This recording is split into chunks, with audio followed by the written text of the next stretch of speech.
Muitos são os planos no coração do homem, mas o que prevalece é o propósito do Senhor.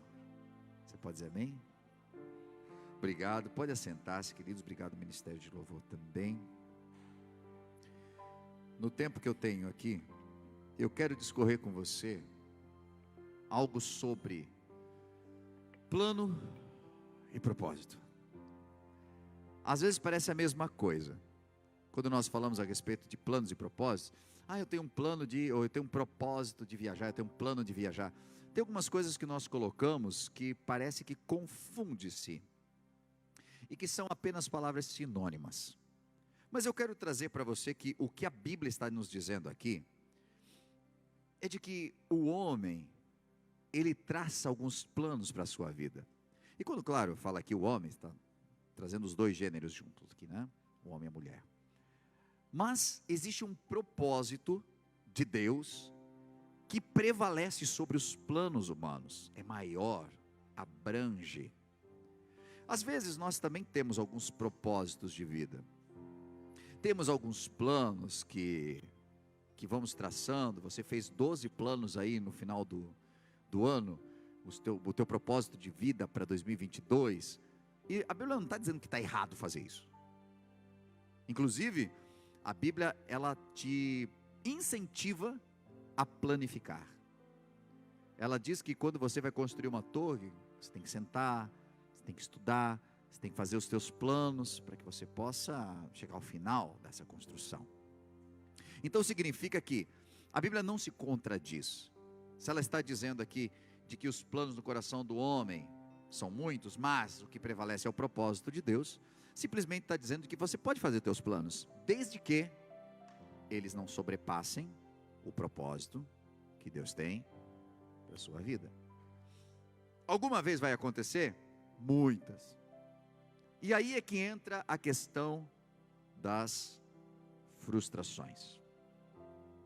Veja que na oração do Pai Nosso, Jesus diz: seja feita a tua vontade, assim na terra como no céu.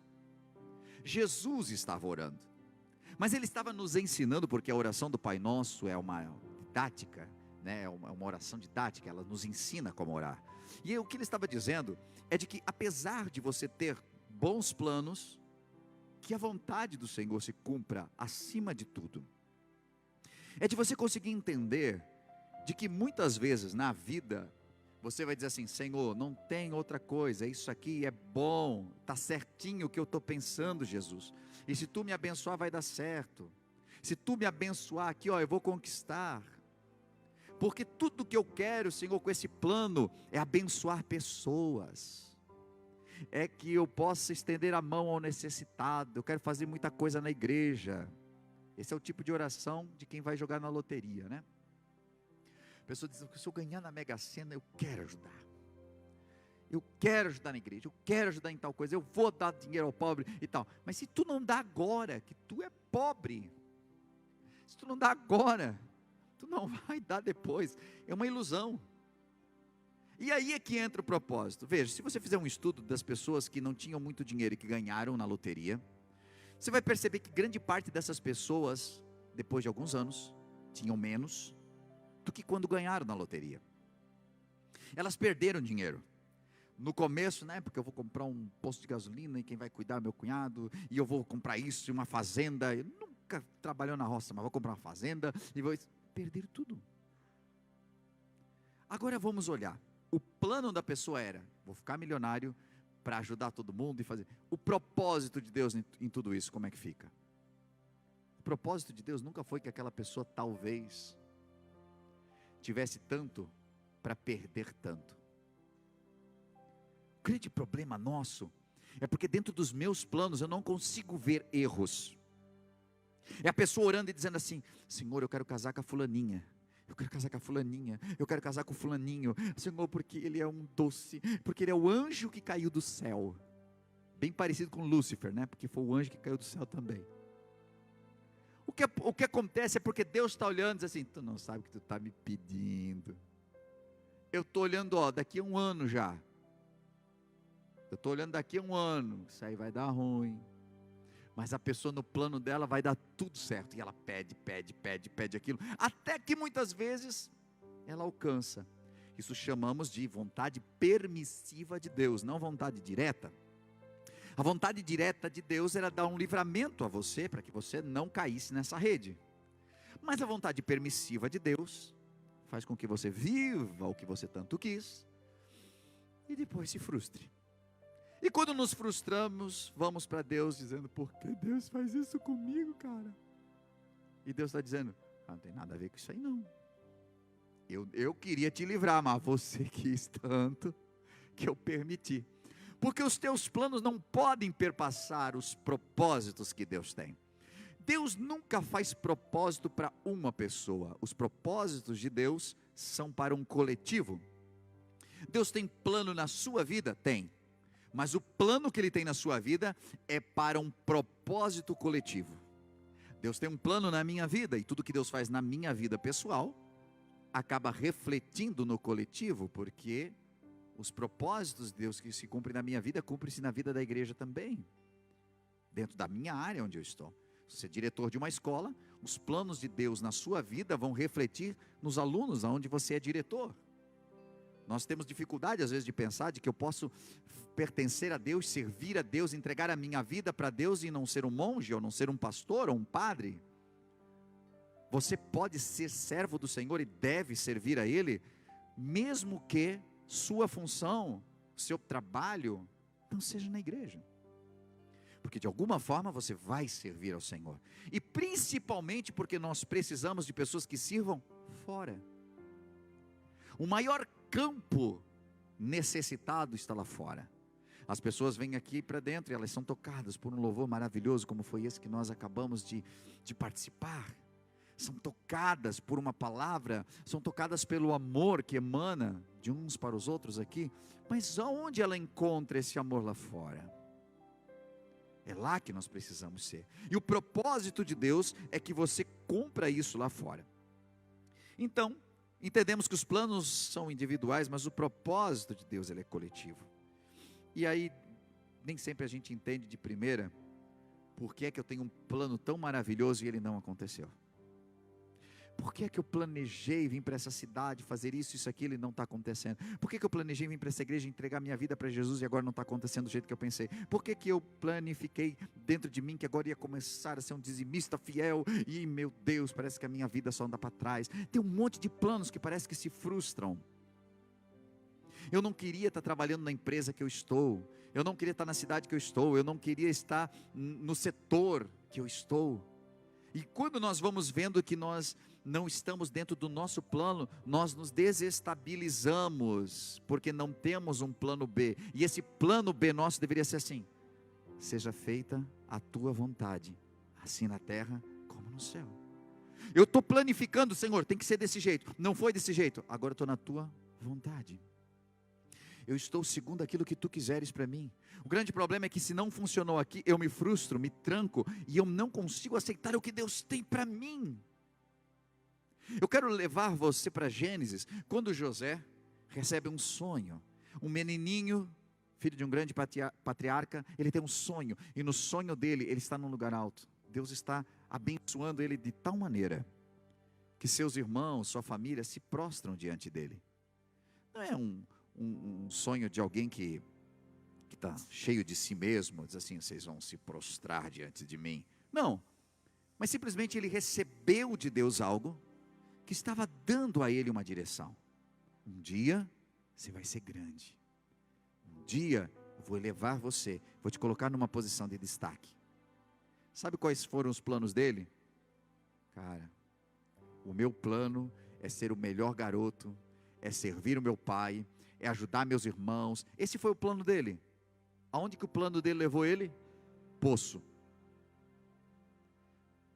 Ele não estava fazendo coisas erradas para ir para o poço. Ele estava fazendo o que era certo e o que era bom, mas acabou indo para o poço. Eu quero que você imagine-se no poço, fazendo tudo certo, e for cair no poço. Os irmãos jogaram ele lá. Quando tiraram ele de lá, venderam para os ismaelitas. Vendido para os ismaelitas, ele é vendido para a casa de Potifar, escravo. De escravo, ele continua sendo um cara bom, então ele prospera. Mas vem alguém, a esposa de Potifar, começa a jogar charme para cima dele, ele recua porque aquilo era errado. Então ele perde toda a sua posição, porque por uma calúnia daquela mulher ele é jogado na prisão. Ela disse, ele me atacou, quando na verdade ele fugiu. É jogado na prisão. Agora me diga, aonde que está o propósito de Deus nisso? Nós olhamos e pensamos, onde está o propósito? Porque está dando tudo errado. E eu olho para a minha vida, para a sua vida, você olha para si e diz, mas está dando tudo errado. Deus falou que ia me abençoar, eu fui num culto e Deus disse, grande é o meu projeto na sua vida. E aí, o que aconteceu? Parece que eu fui para o poço, parece que eu fui caluniado, parece que eu perdi tudo, eu já não tenho mais nada. Deus estava ensinando José nos processos aonde ele passou. No meu plano de vida, não tem dor, não tem sofrimento, não tem ninguém sendo mau amigo comigo. No meu plano, não tem dificuldade financeira. No meu plano, não tem enfermidade. Nos meus planos, não. Nem nos teus tem.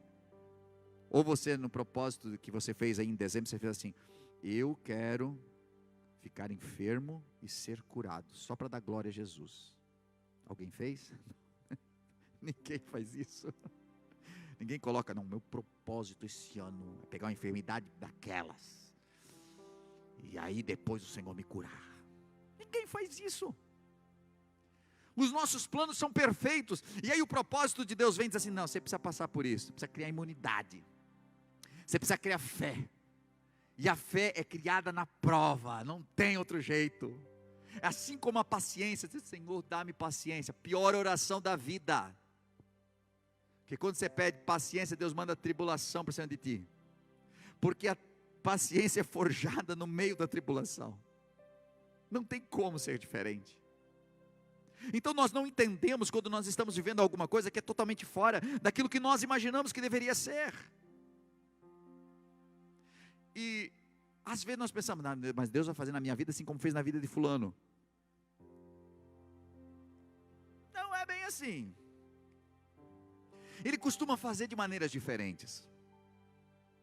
Eu estava lembrando de um cego que chegou para Jesus e disse, quero ver.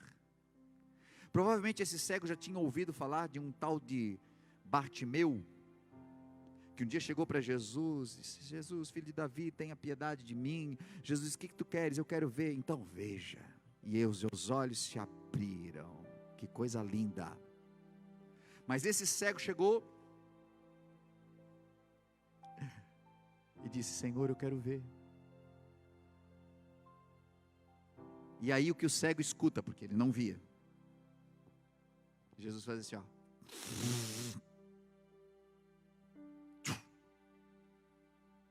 É Bíblia, não estou inventando coisa aqui. Cuspiu no chão. Eu só fico imaginando o cego lá. O que será que esse cara vai fazer? Jesus faz lodo, taca no olho dele. Agora tu imagina a situação de quem está perto olhando. O que ele vai fazer com o ceguinho? Alguém, quem sabe, pega os rolos. Vamos ver se isso já aconteceu. Nunca na história. Jesus sempre faz coisas novas. Eu fico imaginando o cego, ele chegou com o plano perfeito. Eu vou fazer igual Bartimeu, eu vou chegar a dizer, quero ver, Senhor. E aí serei curado. Aí ele só escuta Jesus cuspindo no chão, fazendo um logo e taca no olho dele. O que você faria? Eu fico imaginando a gente, Senhor, quero ser curado. Tu já escuta o cara dando aquela puxada.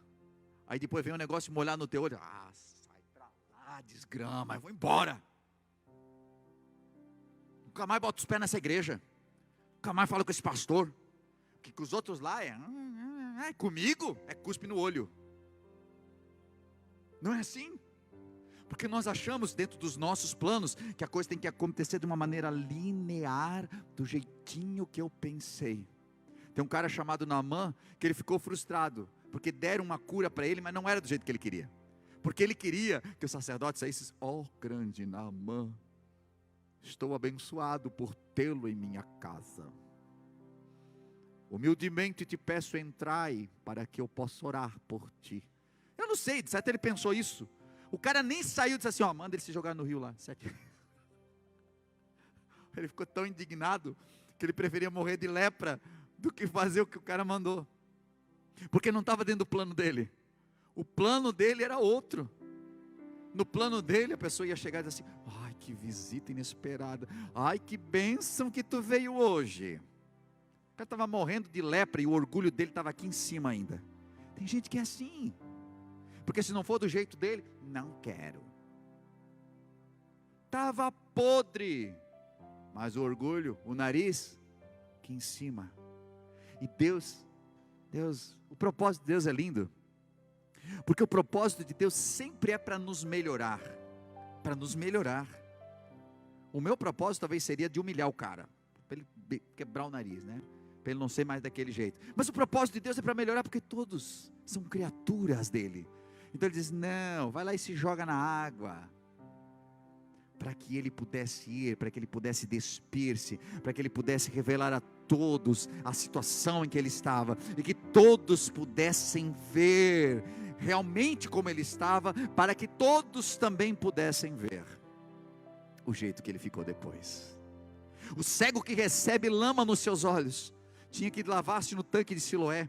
Esse cego atravessou por muitos metros, quilômetros, e ele vem pela cidade. E eu fico imaginando as pessoas olhando assim, o ceguinho, cheio de lama no olho, onde é que ele vai? Você imaginou quantas pessoas que seguiram esse homem? Quantas pessoas que foram perto dele? Quantas pessoas que foram até onde ele chegou? Porque eu fico imaginando que ele diz assim, Jesus colocou lama nos meus olhos, e quando eu chegar no tanque, eu serei curado. Como é que o senhor sabe disso? Porque senão ele tinha desistido de ir até o tanque. Se ele foi até o tanque, é porque ele acreditava que ia acontecer. Ele acreditou que aconteceria com ele. Você consegue imaginar todas as pessoas ao redor do tanque de Siloé, e quando ele lava os seus olhos, e seus olhos se abrem, ele consegue ver o testemunho, porque o propósito de Deus não é individual, ele é coletivo. O plano é individual, mas o propósito é coletivo. Por isso que ele disse, crê no Senhor Jesus e será salvo, tu e a tua casa. Quando você crê individualmente, mas quando você anda nos propósitos de Deus, aí se cumpre dentro do coletivo. Tua família acaba sendo atingida.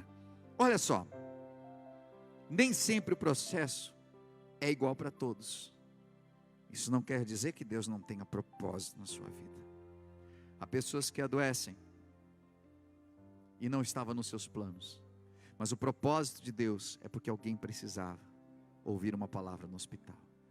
Quando eu escutava o testemunho do pastor Edinho aqui, logo que ele volta da sua recuperação, né, pós-cirurgia, e ele conta que tinha pessoas lá que ouviram a palavra. Eu fico imaginando o propósito que Deus tem, até nas nossas enfermidades, até nos nossos momentos de dificuldade. Alguém precisava estar ali, alguém precisava daquela palavra, alguém precisava ser encorajado. O propósito dele é maior, porque ele está vendo além daquilo que você está vendo agora. E às vezes nós falamos assim, Senhor, eu entrego a minha vida a ti, faz de mim o que tu quiseres. Oraçãozinho, você não tem noção do que você orou. Faz em mim o teu querer. Nós cantamos com toda a vida, né? Minha vida dou a ti, Senhor. E nós estamos lá. E Deus está dizendo, anota aí, anjo. Ele acabou de dizer que deu a vida para mim. A minha vida é do mestre. Você cantou. Você não disse que a vida é dele? Quem é que manda? O servo ou o mestre? É o mestre. Então, meu amigo, vamos começar a obedecer o mestre. Se entregou a vida para ele. Aí o problema é que assim, eu quero que o meu plano se cumpra. Ele diz assim, não, mas eu tenho um propósito. Mas é o meu plano, mas é o meu propósito. O teu plano vai dar errado daqui a alguns dias, mas o meu propósito vai te levar para a eternidade. O meu propósito vai te fazer ser feliz. O propósito de Deus com você vai ser sempre muito melhor do que qualquer coisa que você tenha sonhado. O grande problema é nós entendermos isso e permitirmos que Ele faça. Com certeza, se deixasse, falasse para José: olha José, você vai ser traído, você vai sofrer, você vai ser isso, aquilo, aquilo, ele ia desistir.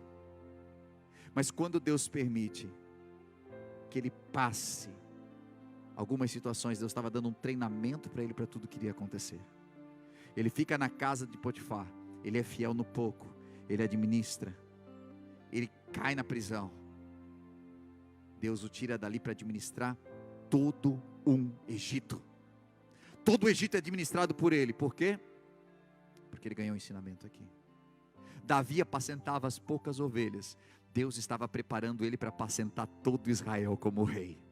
Você está hoje num trabalho que você diz assim: odeio esse meu trabalho, por que eu estou fazendo isso? Não é aqui que eu quero estar. Fique atento, porque Deus está treinando você para algo muito maior que você nem faz ideia aonde Ele quer colocar você. Porque o teu plano é sair fugindo, e o propósito é que você aprenda, porque Ele tem alguma coisa melhor. Propósitos são muito maiores do que os planos.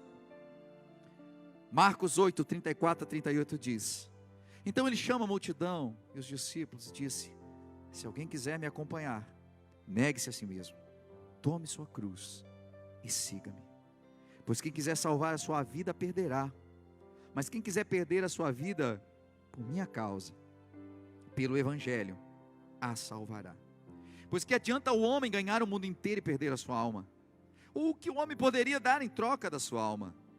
Se alguém se envergonhar de mim, das minhas palavras, nessa geração adúltera e pecadora, o Filho do Homem se envergonhará dele, quando vier na glória de seu Pai, com os seus santos anjos.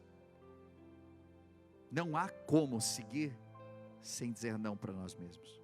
Pastor, quer dizer que então meus planos? Não estou dizendo isso. A Bíblia inclusive diz que você deleita-te no Senhor, e Ele concederá os desejos do seu coração. Mas não contradiz aqui? Não. Porque a Bíblia também diz que se você estiver nele, as palavras dele estiverem em você, pedireis tudo e será feito. Significa que Deus quer nos levar a um nível onde o que eu oro e o que eu peço está totalmente de acordo com o coração do meu mestre, do meu Deus. Chegar a isso é que é o desafio. Chegar ao desafio de não estar pedindo para mim mesmo. Chegar ao ponto de eu entrar na igreja e ver como um local de adoração que é a minha entrega para Ele, e não como uma grande lâmpada que eu esfrego para que o gênio, o Espírito Santo saia e conceda os meus pedidos. Porque as pessoas veem muito igreja dessa forma. É onde eu consigo a minha bênção, aquilo que é para mim, o que eu quero, o que eu desejo, e não aquilo que Deus tem para mim. Você já parou para pensar que se você viesse hoje para cá, orando e dizendo: Senhor, o que tu queres que eu faça, seria muito diferente do que a gente dizer: Senhor, eu quero que tu faça, porque basicamente essa é a oração que nós fazemos. Eu quero que tu faça isso, tu faça aquilo, tu faça, e aí nós vamos para a posição de Senhor, de mestre, e ele vai para a posição de servo. Não há como seguir a Jesus sem pegar a cruz, sem negar a nós mesmos e então o seguir.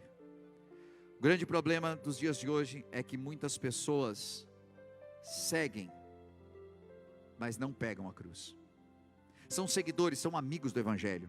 São pessoas que gostam do culto, gostam da música, gostam do movimento, mas não tem cruz na vida. Não há identificação de Cristo na sua vida. Não há oração na sua vida, não há leitura da palavra, não há compromisso. Não há compromisso com a verdade. Não há compromisso com a santidade. Não há compromisso com nada. É simplesmente um amigo do Evangelho. É alguém que segue, mas não tem cruz na vida. Há pessoas que têm cruz. Elas têm uma aparência cristã, mas não seguem. Elas não seguem ninguém. Elas dizem: não, eu sigo Jesus, mas de verdade não segue. A Bíblia diz que certa vez tinha um problema numa igreja, que uns diziam: eu sou de Paulo, eu sou de Apolo, e outros diziam: e eu sou de Cristo. Aí aparentemente os de Cristo eram os melhorzinhos. Não, esses eram os piores. Por quê, pastor? Porque aqueles que diziam eu sou de Paulo, ainda ouviam Paulo. Os que diziam eu sou de Apolo, ainda ouviam Apolo. Mas os que diziam eu sou de Cristo, eles não ouviam Cristo e achavam que ouviam, mas era o eco da sua própria vontade. Não, Deus falou comigo. E olha, gente, como tem pessoas nos dias de hoje, Deus falou comigo. Pastor, Deus falou para mim que eu devo fazer tal coisa. O que o pastor acha? Está esperando que eu diga que Deus se enganou a falar contigo? Não, né? Eu não vou falar nada. Tem pessoas que têm cruz, têm entendimento, sabe o que deve fazer, mas não segue, mas não cumpre, sabe o que tem que fazer, mas não coloca em prática.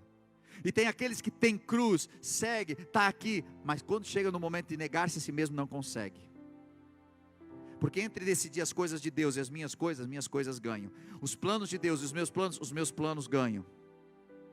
Então é uma pessoa que tem cruz, está seguindo, mas quando chega ao ponto de provar, negando a si mesmo, não consegue. Por isso que Jesus dá essa palavra, diz assim, cara, se quiser, não estou te obrigando, mas se você quiser ser cristão, mas se você quiser ver o milagre, se você quiser entender por que esse povo continua vindo constantemente, sua vida é transformada, porque a alegria no rosto dessa pessoa, que tem problemas como você, tem filho doente como você, tem problema financeiro como você, mas ele está feliz, e ele está para cima. O que é isso? Isso é a alegria do Espírito Santo, que ninguém pode roubar de você, quando você tem um verdadeiro encontro com Deus. O fruto do Espírito diz que é a alegria, significa que se ele está na sua vida, você tem alegria, mesmo que você passe por momentos de tristeza, ainda que você chore, ainda que você esteja passando um momento complicado, dentro de você alguma coisa diz constantemente para ti, existe um Deus acima de todas as coisas. Isso me lembra, e para eu chegar aqui ao final da mensagem, me lembra de um homem chamado Jó. Um homem que era reto, temente a Deus, e desviava-se do mal. Um cara perfeito, reto, certinho, temente a Deus, desviava-se de fazer o mal, o mais rico do Oriente.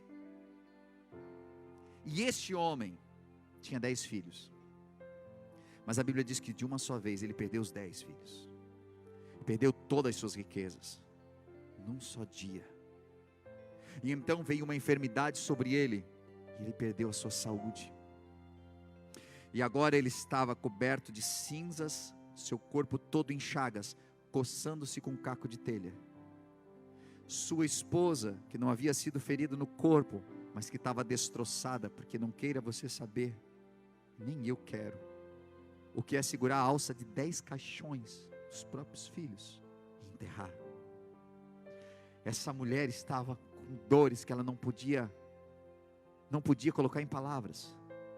Ela olha para o seu marido e ela vê o terror que ele está vivendo. E ela diz, por que tu não amaldiçoas teu Deus e morre? Eu não sei o que passou na cabeça dela naquele momento, mas não a julgo, porque não fui eu que perdi 10 filhos, não fui eu que estou vendo o amor da minha vida definhando em enfermidades. E aquele homem sente que não tem mais nada. E então vem 4 amigos, eles sentam ao redor, e eles começam a falar. 3 deles falam muito, depois o último fala. Mas o que eles falam é acusação, acusação, acusação. Então ele agora não tem mais nada para se amparar. Mas chega um momento que ele fala algo, e essa palavra me pega muito.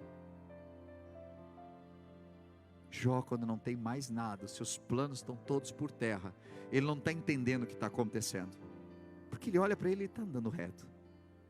É uma das primeiras coisas que a gente faz, é olhar se a gente não está errado, porque quando a gente está errado, a coisa vai errado. Mas ele olha para ele e diz, eu sei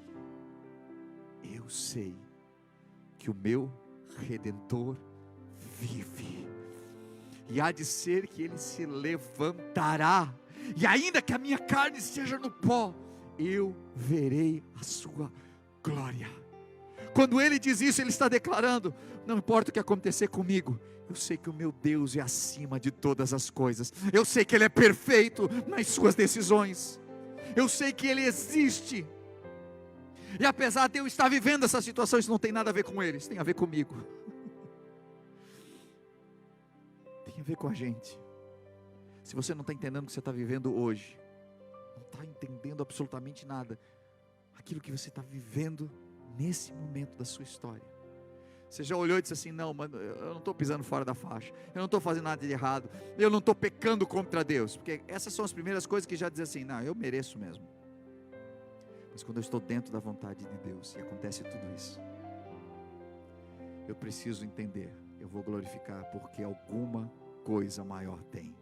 Eu devo ter tido algum sonho e Ele está me conduzindo para Ele. Eu devo ter feito alguma oração pedindo: Deus, eu quero uma experiência contigo. Ele está me dando a experiência. E as maiores e melhores experiências que temos com Deus são aquelas onde não sentimos o chão debaixo dos nossos pés, mas as águas se tornando como o chão. É o momento em que Ele pede para você sair do barco, quando o barco é tua última segurança, e é uma segurança mentirosa, porque a tempestade está quase te derrubando. É neste momento que você tem as maiores experiências, e você sai do teu plano humano e entra dentro do propósito maior de Deus para a sua vida. Se você quer entrar nesse propósito, eu peço que você se coloque de pé, gentileza, comigo, por gentileza.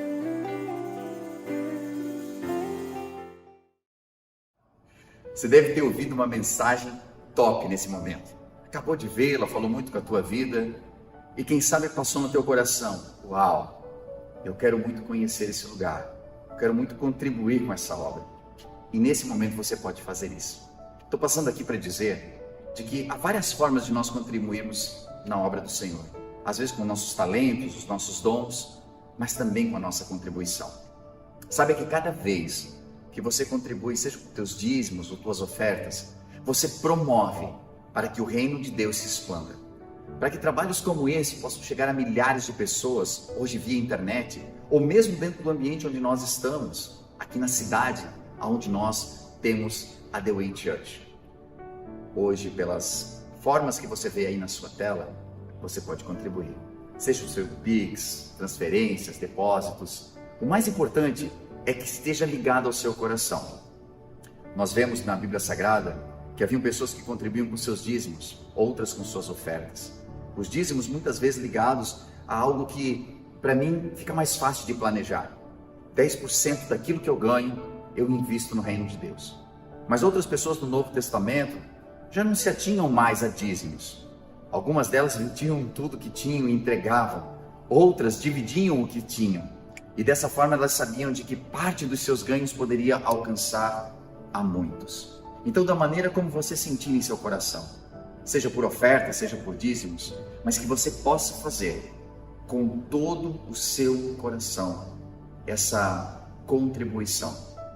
E saiba, dentro do seu coração, de que cada vez que você estende a mão para que a obra de Deus continue evoluindo, crescendo e se ampliando, as mãos de Deus se estendem sobre você também. Não como um ato de cobrança ou negociação, mas porque Deus é fiel e nunca fica devendo nada para ninguém.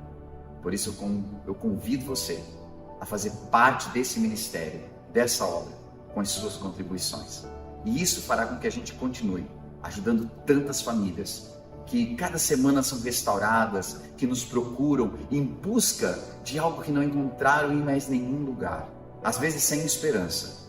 E essa esperança não é levada apenas por nós, mas é levada por você, através do seu amor. Então, convido você a fazer segundo aquilo que o Senhor colocar no seu coração de fazer, e com certeza abençoará a muitos.